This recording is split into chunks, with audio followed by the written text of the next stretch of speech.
What is up, everybody? How are you doing? If you didn't already know, based on the way that I'm dressed, we are talking about PTA's One Battle After Another. This is a very hype review. We're very excited to talk about it. One of the biggest movies of the year thus far, I would say. I'm going to be one of your hosts. My name is Darian Scalamoni. I am joined this time by Liz Seiko. Hello. Let's go. And Vinny Albano. Hello, hello. So much to talk about with this film. My first cosplay experience on the channel. What a look. What a look. What Thank a you. look. Thank you very much. But I'm proud to do this on behalf of Paul Thomas Anderson and the remarkable cast and film that he has assembled for. I mean, there's so much to talk about with this movie. Let's just start with, I guess, the plot in general. We'll start with a couple non-spoilery thoughts, but for the most part, this will probably be a longer spoiler discussion for most of it. So if you guys haven't seen the movie, you can tune in for the next few minutes. We'll just kind of talk around the spoilers and just general thoughts, broad thoughts, and then we're going to go into more of a spoiler discussion. But we will warn you guys of that when we get there, so you guys have been warned.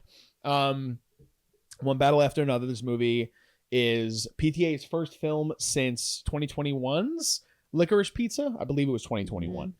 And he takes a lot of years in between films. For people who might not know Paul Thomas Anderson, what are you doing? You're living under a rock.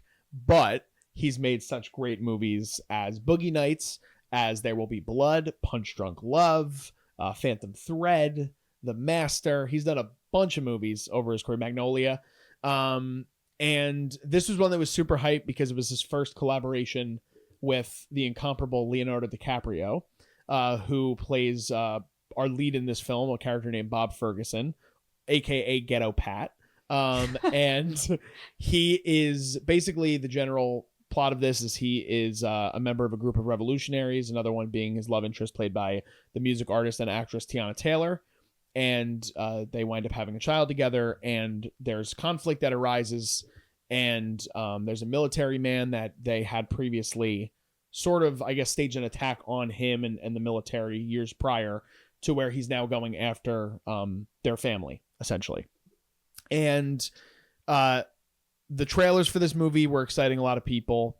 There's a lot of hype behind the movie. Obviously, I had seen so much word of mouth leading up to us actually finally seeing it, that it's like one of the greatest movies in terms of reviewing in like 10 to 15 years. So a lot of hype going into it. And so as we talk about the hype, let's talk about the broad thoughts. And Liz, did it live up to the hype for you? I think it did, honestly, which I Okay. was skeptical because I just feel like we're in that age where almost every year this is the movie of the century. This is the movie that will change your life. And like, this is it.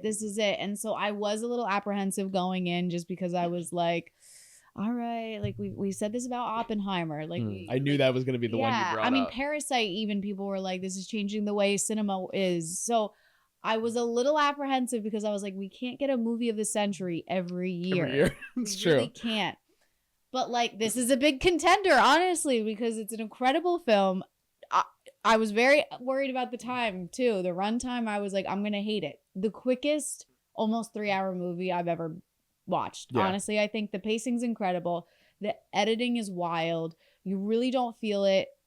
You maybe feel it only like once or twice. You start to be like, okay, we got to be getting like towards the end, but it really doesn't bother me, which is insane to say that a 2-hour, 41-minute movie doesn't bother me.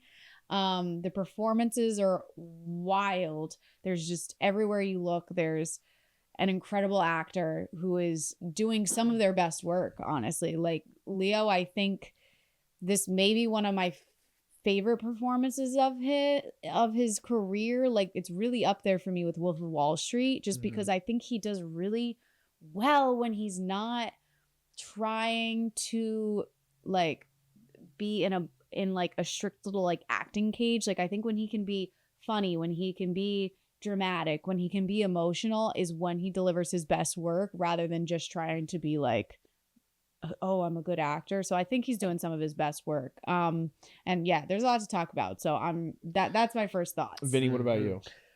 Yeah, I echo the same sentiment. I really, really love this film. Now, I have loved every PTA film I've ever watched. Although I haven't seen his entire filmography, I have loved all of them, and a lot of them were in my top films of all time. Now, going into this, actually, I wasn't that hyped because the trailers did not impress me. Matter of fact, I was thinking that this was going to be PTA's first flop. Oh. But I am happy to say that this is my favorite film of the year. As I think about it more and more, I love it more and more.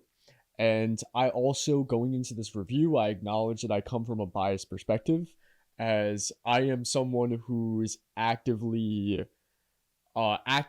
participating and interviewing former resistance force fighters and community leaders. So I've seen secondhand a lot of the archetypes that are demonstrated in this film in real life. And I really love this film. It got me emotional. I mean, the filmmaking, we're going to go talk about that in detail. It's shot so beautifully on VistaVision film. It is gorgeous. It's so articulately put together. And I love the way PTA tells such a chaotic, politically driven, but also darkly satirical film in such a elegant way. Yeah. I also really love this movie. This is going to be one where we're going to be praising for the next hour.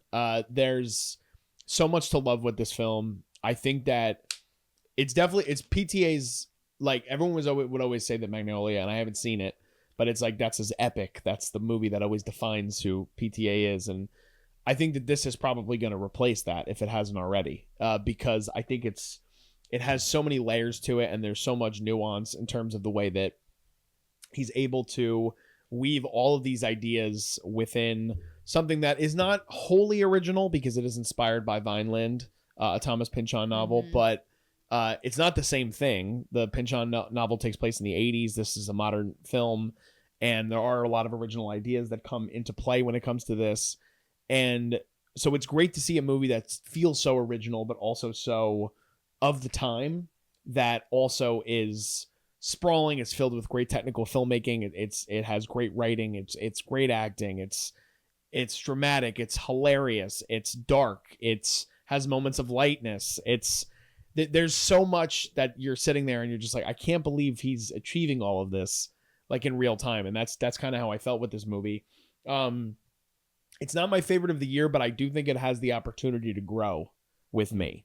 Because I think that it's one of those movies that I was saying to Liz and Vinny before we started recording, like, it's been a little bit less than 24 hours since I've seen it, and I can't stop quoting it. It's like instantly a movie that's unforgettable, and it's one that's memorable in terms of the acting and the delivery, and it almost reminds me of, like, I haven't seen too many comparisons to this, but, like, it's like Coen-esque. But it reminds me of, like, if you took No Country for Old Men and Big Lebowski and you put them together, and like also had your own original spin, and like those are probably my two favorite Coen brother films of all time, and they're so tonally different that if you, like, on paper, hearing that, people are probably like, what the hell are you talking about? Yeah. But when you see the movie, it all just works in the way that it's kind of portrayed and things like that. So without giving away spoilers, I would say the biggest thing is that we would all probably advocate for you guys to go see this movie. It's definitely one that I think we would all recommend that you guys see it in a theater, see it in the best format possible. You saw it in IMAX? I did. Yeah, you did? It was beautiful in IMAX. Yeah, and I know there's, like, other theaters across the country that are playing it in VistaVision. If you have the opportunity to go to something like that, or a 70mm print of it, highly recommend that. But yes, before we get into spoilers, I would say we all give a thumbs up on going to see this film and going to see it in a theater. Don't wait for streaming. Go and check it out as soon as you can. You guys ready to jump into the nitty gritty? Let's do it. All right. Let's do it. So let's start with the performances. Okay. Because we've already talked a little bit about that. We have a very eclectic cast in this film. A lot of characters and actors that you probably wouldn't expect to see on screen together at any point, but some dream pairings. I mean, Leonardo DiCaprio, Tiana Taylor, Benicio del Toro, Sean Penn, a new rising star in Chase Infiniti, Regina Hall. Am I forgetting anybody? That's pretty much the main players, I would say, right? It's like an acting showcase, and everybody, like you said, Liz, is doing their best work. You talked a little bit about Leo. Do you want to start to talk about the nuance of why you think this may be either his best performance or one of his best performances? Yeah, I think also this is, you know what's nice too is that it definitely feels more of like an ensemble film rather than it's all about Leo. Because like, yeah, he does great work when it's all about him, but I don't know, like we want to see him interact with like some of the other great actors and like let him kind of be like pushed around a little bit and not just out act everybody, Yeah. you know. But yeah, kind of what I was saying before, I think he just does such a nuanced work when he has kind of like an open field, which this film is, because they literally have it labeled as like dark comedy, action, crime, drama, and a thriller. And I think that just lets him then be like, okay, I have all the world to play with then. Like, I don't have to play just one tone. I don't have to just be a serious, dramatic actor right now. Like, I can lead into the comedy. I can lead into the crime and almost like the over the top, not camp, but just like definitely heightened drama of it. And yeah, I think, I don't know, I think he just does the best work when he has a platform like that. Yeah. Vinny, what about you? Yeah, it's so everybody's so good in this. I want to talk about Sean Penn Do it. because he's so funny and he's so goofy and over the top as this archetype, but it fits so perfectly. And all he's just, aside from his personal character, like aside from his people in real life, you can't deny of the acting gravitas that he has.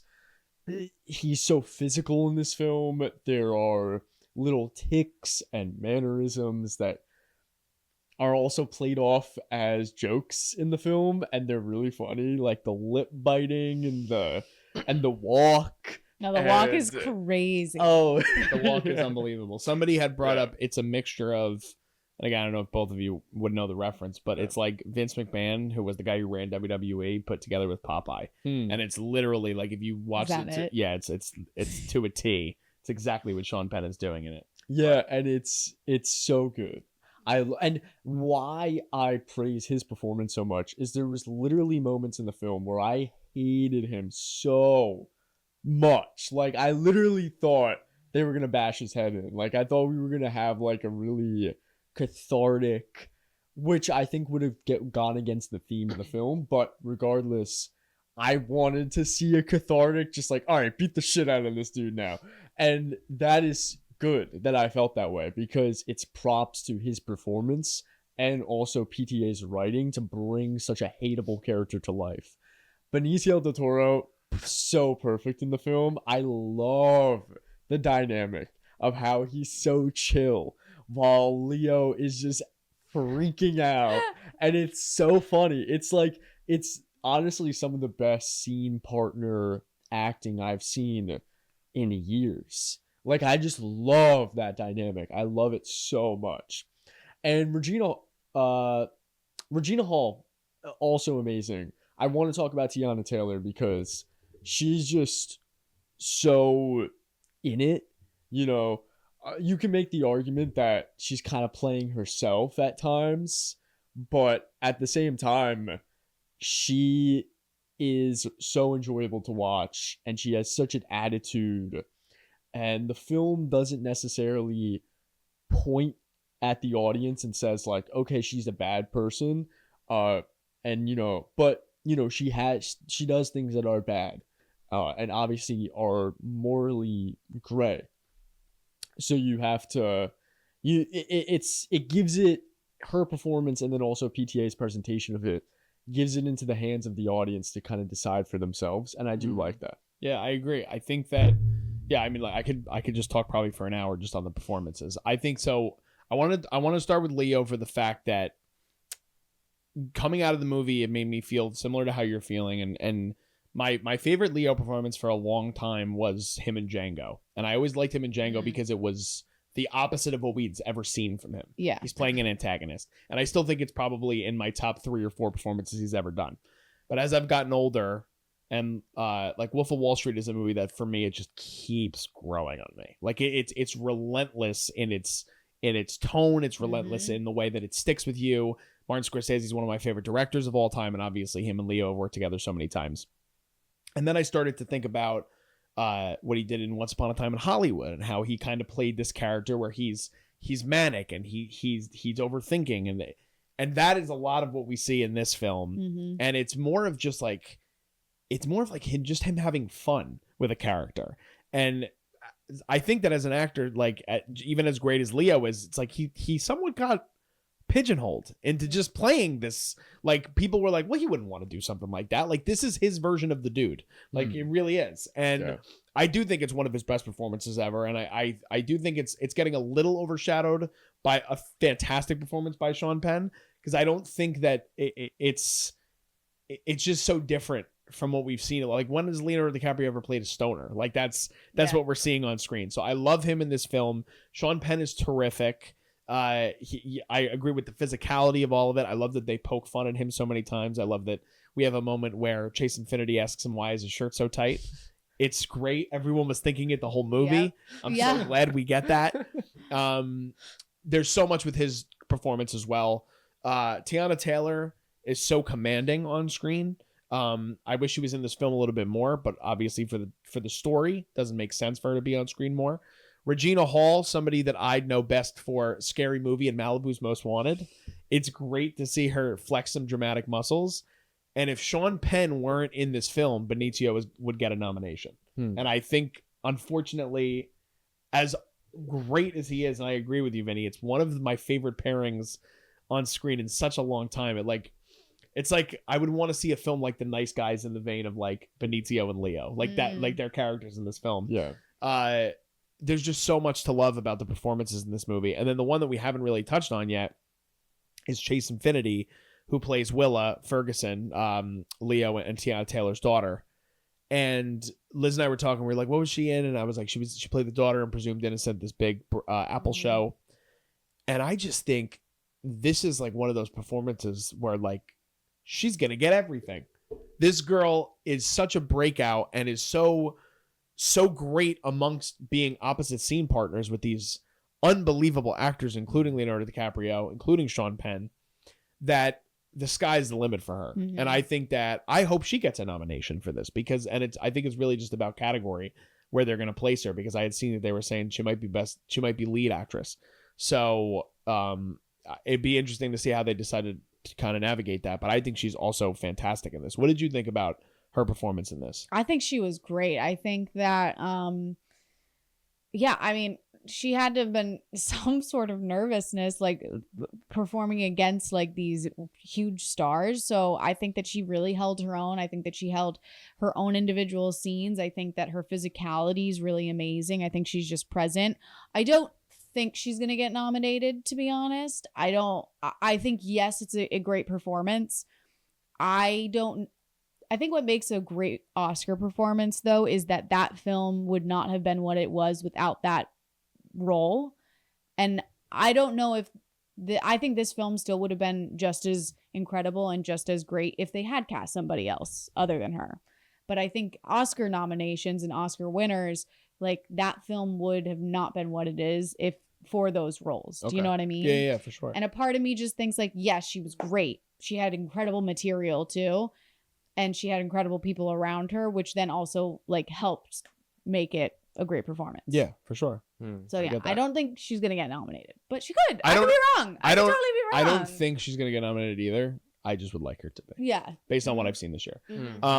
Let's dive into the plot. Let's dive into the story of this movie. What a story. So wait, really quick. Sorry, I hate to interrupt you, but I just wanted to say, Chase has one of my favorite acting moments in this entire film, and it's when she's in the bathroom, and you see that switch of like, oh, I can trust this person. Amazing. And also everything with Sean Penn is so devastating that she was amazing. Yeah, her scene with Sean Penn was really great.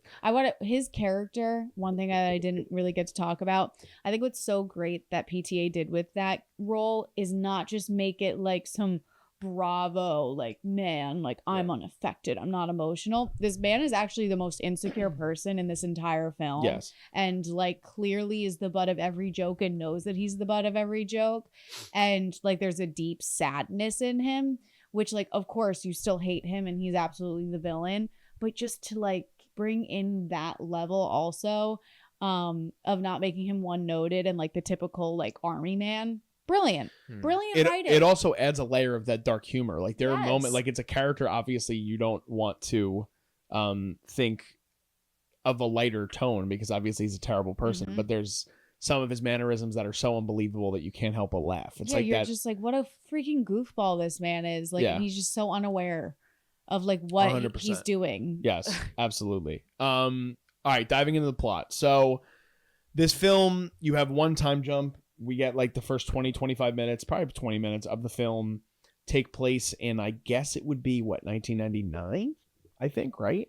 If this is in modern day. This is in modern day, 16 years. Yeah, is that 1999? No, what am I saying? I That's think 2001. So I think it's actually kind of time is wishy-washy. And I think the film, my theory, is that it kind of takes place in an alternate universe, kind of few years in the future. Okay. Because when I keep saying Regina Hall. Tiana Taylor. When Tiana Taylor's character gets caught, they're taking selfies with her.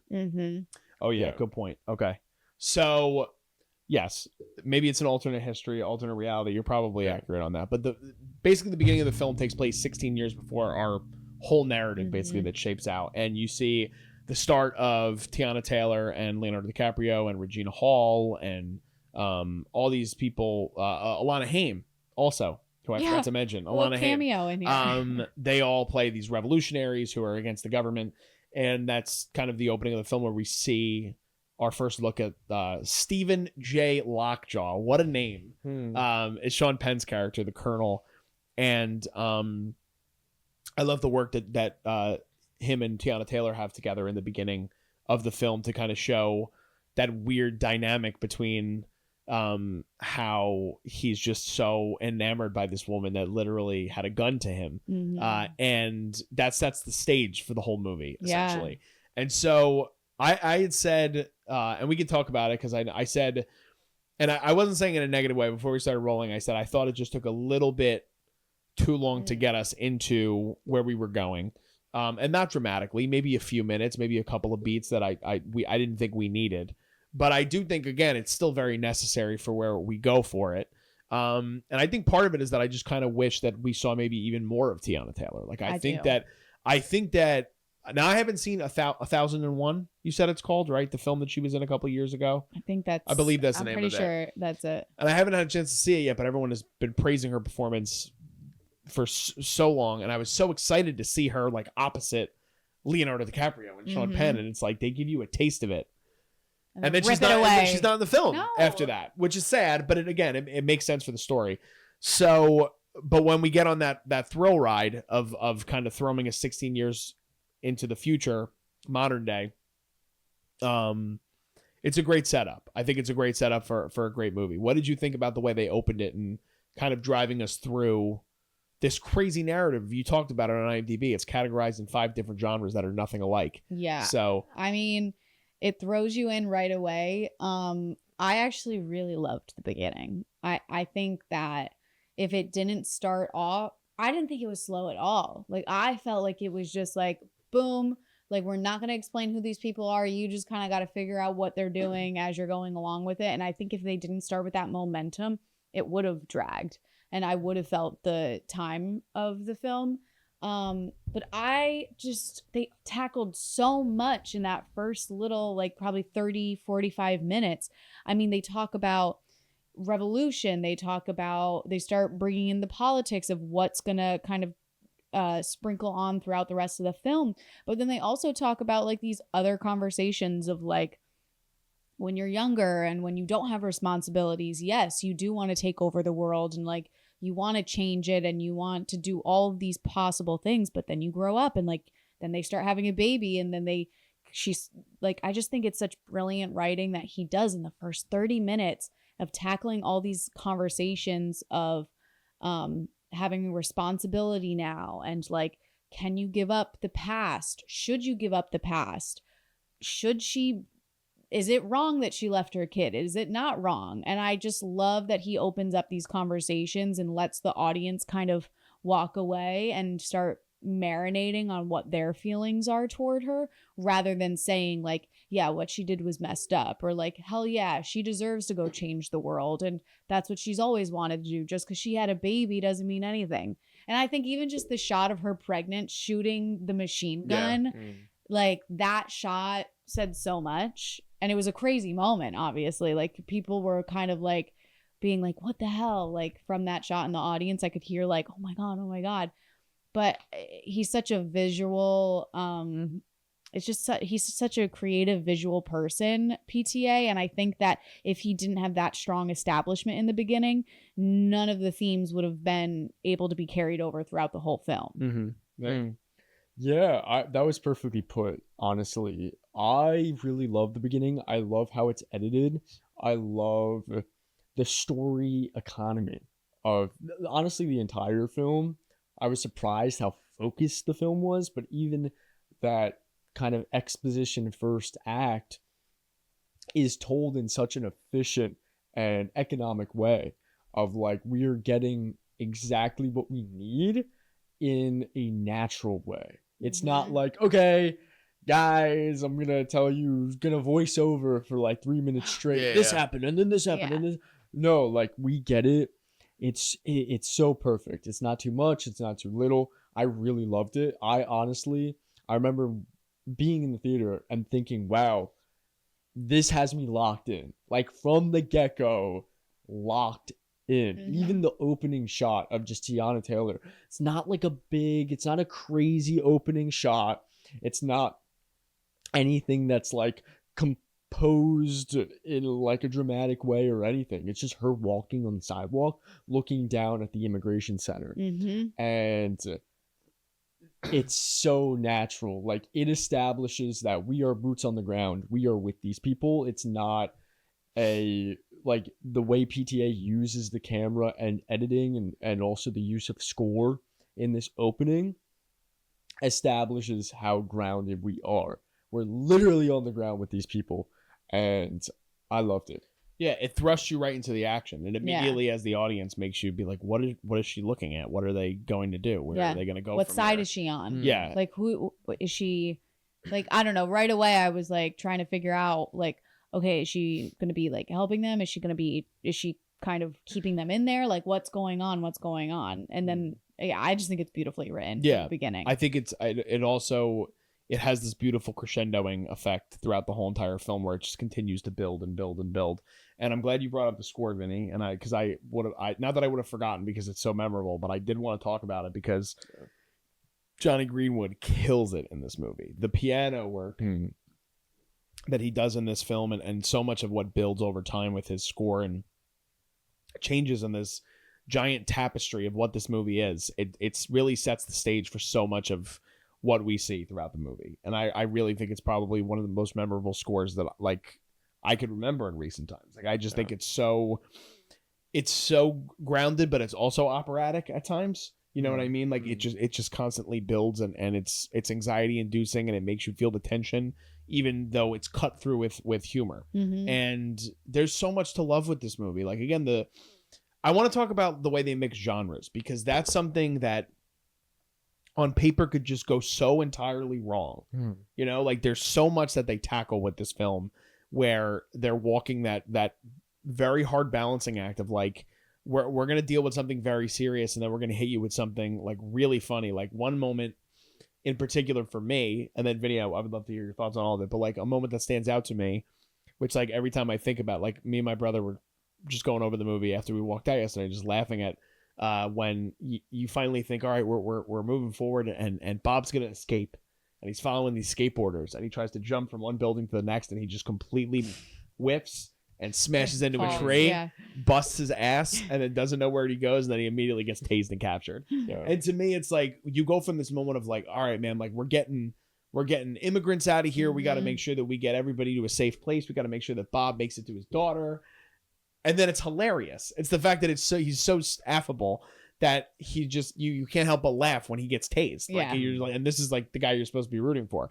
So Vinny, for you, like walking that balance of the genres, what did you think about the way that PTA was kind of able to navigate that in this movie? Yeah, I think it's so brilliantly done. I'm also a big fan of just like dark, satirical. I was an Eddington fan, which shares a lot of similarity in its type of kind of political narrative and even like conspiracies with this film.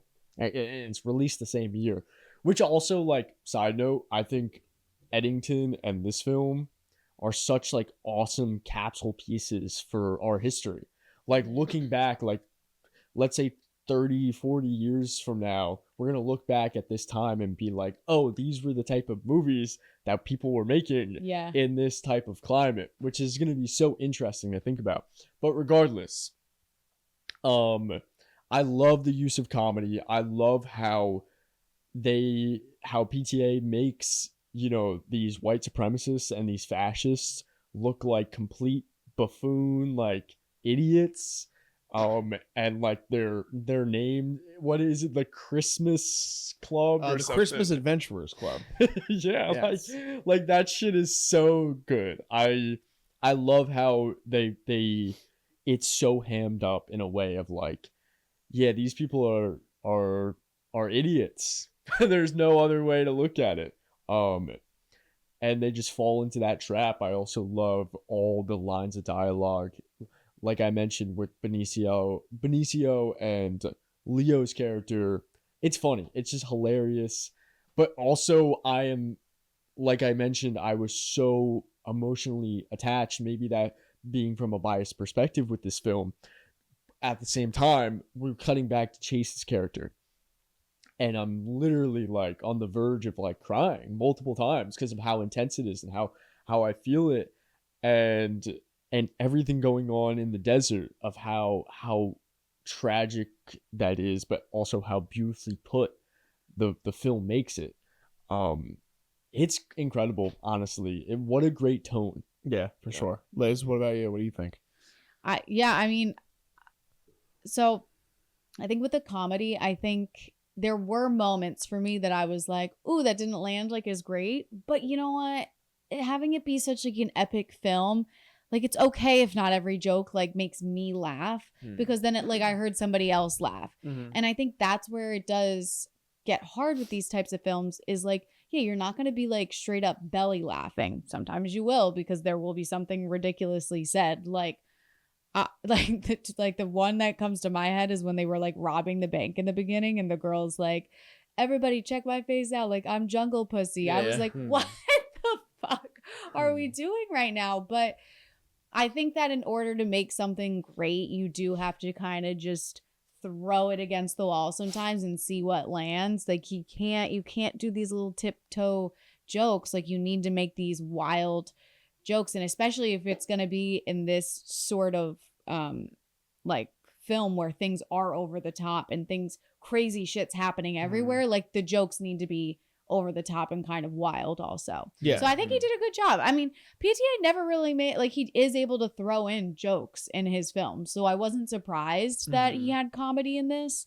Definitely more than I expected just from kind of like the trailer.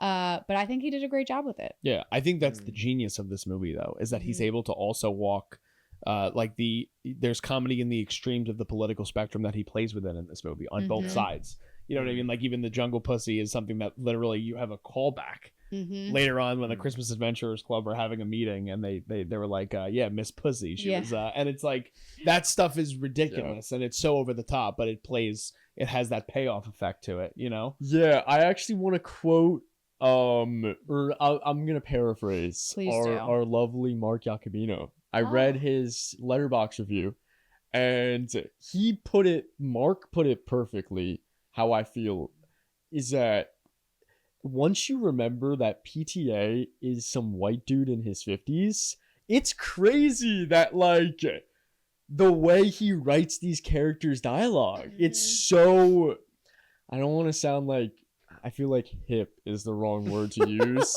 And that sounds like super boomer. PTA might be offended if you called him hip. Yeah. Yeah. So hip. Yeah, like I don't want to use that word, but he knows, just he knows people of all different kinds and the different speeches and just it's perfect. It's just so perfectly put, and the lines you would never think that someone of his character and his demographic would have wrote something so brilliant like that. My favorite, or one of my favorite, at the end of the movie, the sperm donor, a sperm demon, A semen demon. Semen demon. Sorry, So yeah. crazy. Yes. Yeah. Well, So. he's such an actor's writer, Mhm. you know, an actor's writer director, where it's like anybody would want to play in PTA Sandbox. Like Yeah. anybody would want to do anything with him. I mean, Yeah. and he gets these crazy performances out of actors that you wouldn't expect. Like Leo in this is like probably and Sean Penn are the most obvious, like so bombastic and different for what they've done. Then you think of like Licorice Pizza. It's like I think about what Bradley Cooper did with the limited time he had in that movie. Then you think like the one that always stands out to me is Alfred Molina in Boogie Nights, and even Burt Reynolds, who like historically is like I didn't understand the movie, Yeah. and he was nominated for an Academy Award because it's just the material is that good. And I wanted to circle back to this just really quick because I know we had mentioned this earlier, and I think I said this off camera.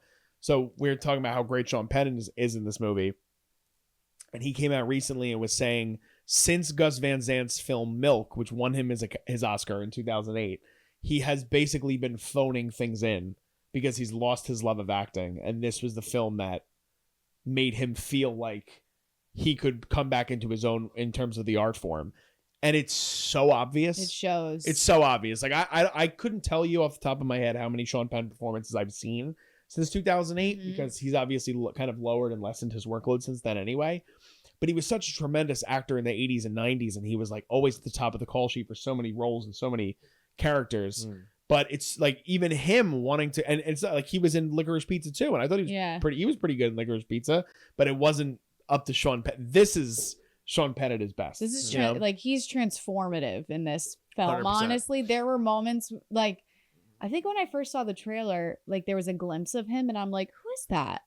Like at first when I first saw the trailer, and then I was like, no fucking way, that's Sean Penn. Like what? And he's horrible in this in the best possible way. Yeah, which I love that he just leans into it.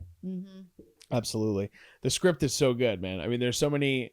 Like I said, there's just so many memorable moments. Like I think about after he's shot by one of the other members of the Christmas Adventurers Club, and we get that final meeting with him and them, and he talks about how he was reverse raped. Like it's just like that's it's first we get like I don't even know him walking with just the blood dripping down. Like insane. that shot alone, you're like, what? How did this man survive?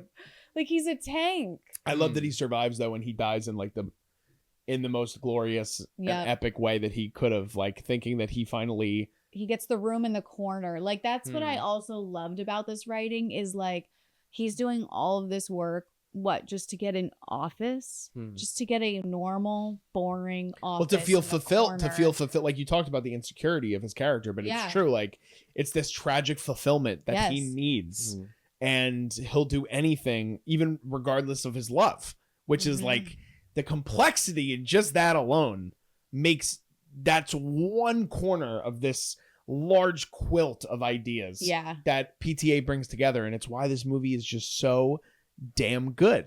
It's like I almost don't want to talk about, I mean, and this is spoilers at this point, but it's like I want everybody to see this movie with as little knowledge as possible, because when you see the way that things just unfold, it just gets better and better as the movie goes along. You know, something I saw, I don't remember if it was on Instagram or like Letterboxd or where, but somebody was talking about how they were like, it's nice to see PTA kind of like grow into like a father writing version of himself almost, because all of his earlier writing, he's clearly writing from like a younger point of view, like a young man coming into the world, or like just from like a young adult point of view. And I feel like he's finally with this film, and I think he's in his 50s, right? Yeah. Isn't he? Yeah.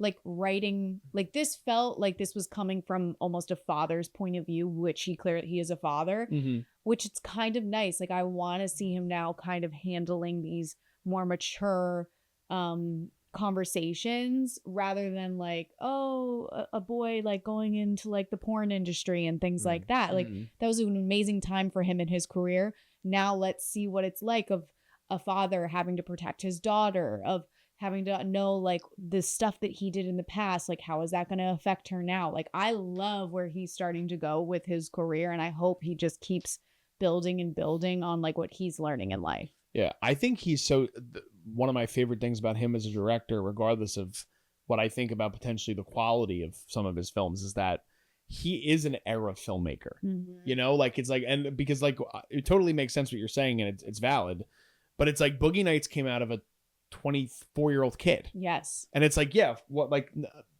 not saying this is every 24-year-old kid, but like, who's not maybe thinking about the porn industry at 24, you know? But then you go from an idea like that to a man trying to find love with Adam Sandler and Punch Drunk Love, to the very complex ideas and what I think is still such an underrated movie in The Master, where he talks about this different religion and this different way of life, to now, like you said, like his daughter's in this movie and she's probably close to Chase's character's age in this film. So it's like, you wonder how many conversations he might have had with his own daughter to build what this complexity is in this story. Yeah, so and you can like see the films like growing in his filmography with him versus like other filmmakers. I don't know, like Tarantino. Like you don't really see how he's like changing in life or maturing based off of his films. His films are still wild and like very much his, but it's just a different like growth level that you see. Yeah, which I appreciate. Yeah, it's a different way of filmmaking too. Yeah. You know, it's like so much of what Tarantino likes to do is just, this is the way I do things, and this is the way I'm going to do things, and this is the story I want to tell right now. And PTA, I think Tarantino takes some time between movies too, but like when you look at PTA's career and how much time he takes between films too, it's like he really doesn't sugarcoat the fact that he's not just going to make something just to make it. Yeah, you know. Which I think is so interesting. One of the most interesting tidbits I learned on this whole press tour of this movie, though, by the way, is that he said he was upset that Tom Cruise never called him to do a Mission Impossible movie. And I was like, that is so off-brand, but so interesting to me. And when you see the action in this movie, it's like, PTA could totally do an action movie if he wanted. But how crazy is that? I'm glad he didn't do it. I know. I'm glad he didn't do it. But I'm saying, like, that's so interesting that still somebody with as much critical success as he's had still has an affinity for these larger, bombastic, audience forward movies, you know? So maybe he'll get it. Maybe he'll get it one day. Yeah, maybe he'll get that call. At this point now, it's over. Tom Cruise is like, we'll do it in another 20 years. Wait till I'm like 80 years old, and we'll bring you back. But I mean, we could go on about this movie for so much longer. But Vinny, is there anything else that we haven't touched on that you really wanted to? Nothing in particular. I kind of spoke about how I felt about the film, like so emotional, amazing filmmaking, presentation is great, so many great sequences. Oh, amazing crossfades, such great, like you mentioned, from the shot of him walking with half his face hanging off into that business board meeting. What a great crossfade. I was like, oh my god, this is beautiful. This is like Godfather levels of like Vito's face crossfading into the olive tree farm. But yeah, there was really nothing much else I wanted to talk about. I feel that it's an important film. It's timeless. Like, you know, the theme, literally one battle after another. It's not going to stop, you know, but oppression is always going to be a thing, unfortunately, but we have to try our best. It's kind of a bittersweet yet optimistic ending, right? Because it's one battle after another. We just keep battling, keep going at it. And we can't stop. We have to keep fighting because that's what makes the world better. And funny enough, I actually, literally, I was filming an interview for the documentary that we're making, interviewing this brilliant man who lived in El Salvador for years. He lived over a decade with the Dene tribe, fighting against quite literally the current genocide of the Dene tribe that has been going on for years, that the U.S. military that has been enforcing. And he was telling us all about his stories. And then I went from that, left filming that interview right to seeing this movie. And, you know, that's why I preface this review that I came into this with a biased mindset, because it's beautiful. It really stuck with me. This film is going to stick with me, and I saw a lot of the people that I know in these characters, and I saw myself, good and bad. And I think that's really important, and it was just such a beautiful film. Yeah, it's good for the conversation too. Mhm. Yeah, Absolutely. yeah. I think that's beautifully put, Vinny. Anything for you? I would say the last thing is, do we want to quickly talk about Oscar chances? Yes, one thing I do want to bring up, and I want to hear Vinny's thoughts on Yeah. it, is the car chase Hmm. filming. Loki, I get car sick very easy. I had to close my eyes at moments because I was like, Really? I feel like I'm on a roller It coaster. went on for a bit. It went on so Yeah. long. I literally had to close my eyes because I was like, I feel like I'm getting nauseous right now. Did you love it? What were your thoughts on it? I thought the storyboarding and editing there was incredible because I noticed at points that he was trying to mirror, like for example, it was a profile shot of Chase. Then we cut to the same framing of Sean Penn, and then or not Sean Penn, Tim, right? I forget the actor's name. I do too, so it's okay. And then the same profile shot of Leo, like back to back to back. And I thought it was so brilliant. And you mentioned like a roller coaster, which I think is perfectly put because literally going up and down the hills. Yeah. But also filmmaking wise, it's like going up that roller coaster hill, and he is stretching, in Tarantino's words, right? He's stretching that rubber band out, and then we go up the hill, boom, crash, rubber band snaps. And I was like, wow, that was brilliant. Brilliant. Yeah. Yeah. It's an incredible sequence. It was crazy. One of the best It was sequences not of what the I year. expected, especially like towards the end of the film. Like you feel like that's going to be like one of like the earlier things, but to have it right in the height of it too, I was like, Yeah. wow. Okay, Oscars. Does Paul finally win an Oscar? He's from never this won. film? He's only been nominated. Okay. I think I think he's gonna 11. win. I think he's gonna win Best Director based on today. Yeah. I think he's gonna win Best Director. I think he's 100% getting a nomination. If he doesn't, I might boycott the Academy Awards. I think it's gonna get a Best Picture nom He's been nominated 3 times for achievement in directing. for There Will Be Blood, Boogie Nights, and The Master. There Will Be Blood, Phantom Thread, Thread and and- Licorice Pizza. Oh, COVID, year after COVID. Mhm. That makes sense to me. I would say screenplay, director, picture, Leo, Sean Penn and score are like guarantee nominations. I agree. I would say. I think there's an outside chance for Benicio, but it's very hard for a film to get 2 noms, and I don't think he does enough. Even though I love him in this movie, I'm on the Chase Infiniti train based on what I've seen this year. I hope she gets a nom. I don't know if it's going to happen. I've seen some people talk about Regina Hall and Tiana Taylor, and then technically, I mean, it'll probably get editing. I would hope. Maybe cinematography based on some of the other things we still have to see this year, but that's where I'm at. What do you think? I'm pretty spot on with you. I don't think Chase is gonna get nominated. I've already talked about that, but everything else I'm pretty much spot on with. Winning wise, I think it's a little still like too soon for me to totally say. But I mean, I hope he wins. I hope he wins one. I hope he either wins directing, screenplay, or, I mean, Best Picture would be great. I hope he gets something. Yeah. He does deserve it just for career-wise as well. Definitely. Yeah. I feel the same way. I think PTA is going to win. I think Sean Penn is going to be nominated. I don't think he's going to win. Just because I feel like, you know, how the Oscars is. I feel like... Very political. Yeah, they're not going to want him to win, so probably not. I want Chase to be nominated, but I don't think she's going to win either. I think she's too young, I fear. Just because, you know, like... Again, I'm thinking how the Oscars work. Like, I would like to see her win, but she's young, and I feel like they might throw a nomination at her, and we're going to see her grow as an actress, and hopefully she'll win something later down the line. Benicio, again, he's gonna be outshadowed by Penn. Leo, I don't think Leo's gonna win. Not that I disliked his performance. Maybe a nom. Yeah, PTA though, definitely securing a win. He needs I- something. Yeah. Exactly. Yeah, either writing or directing. But Right.